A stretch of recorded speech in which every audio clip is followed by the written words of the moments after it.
du diable. Le diable a réussi à faire croire aux chrétiens qu'il est fort. Et donc l'on compte parmi les chrétiens beaucoup, qui ont peur des ministres du diable qui sont les sorciers, les rosicruciens, les francs-maçons, les marabouts, les féticheurs, les membres des ordres ésotériques et des sociétés secrètes, etc. Ceci est un autre gros mensonge du diable. Aucun chrétien ne doit avoir peur du diable et de ses agents sous quelque appellation que ce soit. Pas parce que le chrétien est fort, et que le diable est faible. Mais en tant que chrétien, il est important de savoir qui nous sommes. Et de connaître notre position en Christ. Par le baptême, le chrétien revêt le Christ, il devient un Christophore. Celui qui porte le Christ par la foi. Il est bénéficiaire de l'œuvre de la rédemption, héritier de la mort et la résurrection de Jésus-Christ. À partir de cette réalité spirituelle, Satan n'a plus aucun droit sur le chrétien authentique et fidèle à Dieu. Gardons cela à l'esprit une bonne fois pour toutes. Colossiens 2, 13 à 15 et Jean 7, 33, c'est pourquoi il nous dit n'ayez pas peur, car j'ai vaincu le monde. Entre cette promesse digne de foi de notre Seigneur et Sauveur, et le mensonge du diable, quel choix opérons-nous?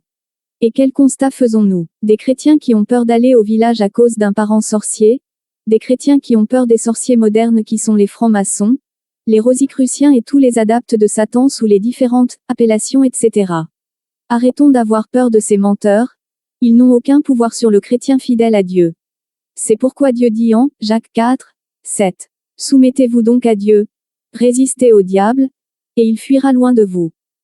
Là se trouve tout le secret du chrétien face au diable. Notre connexion sans faille à Dieu nous rend invincibles, invulnérables de toutes les attaques de tous les ministres de Satan, sorciers, marabouts, rosicruciens, francs-maçons mystiques, etc. Le diable sait faire une seule chose, séduire par le mensonge, afin de conduire le chrétien à désobéir à Dieu. Dès que le chrétien désobéit à Dieu, automatiquement il se place sous le pouvoir de Satan. Et donc Satan peut faire de lui tout ce qu'il veut, voler ses bénédictions, le détruire, et le tuer par la suite. Beaucoup de chrétiens dans l'Église ignorent cela. Et donc le diable a réussi par ce mensonge à semer une peur bleue en eux. Au point où ils voient le diable partout, et sont paralysés par cette hantise, et ne peuvent rien faire. Alors même qu'ils mènent une vie chrétienne correcte, ils sont tétanisés par la peur du diable. Mon frère, ma sœur, arrête d'avoir peur du diable. Christ l'a vaincu pour toi. Le diable n'a rien et il ne peut rien contre toi qui es fidèle à Dieu. C'est un menteur, un trompeur, et un séducteur tout simplement. Ne va pas le provoquer là où il se trouve, garde ta communion avec ton Dieu, ignore-le tout simplement.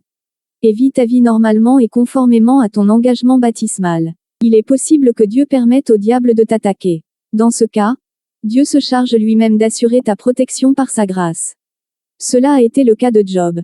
Nous analyserons ce cas, en nous appuyant sur l'histoire de Joseph dans la deuxième partie.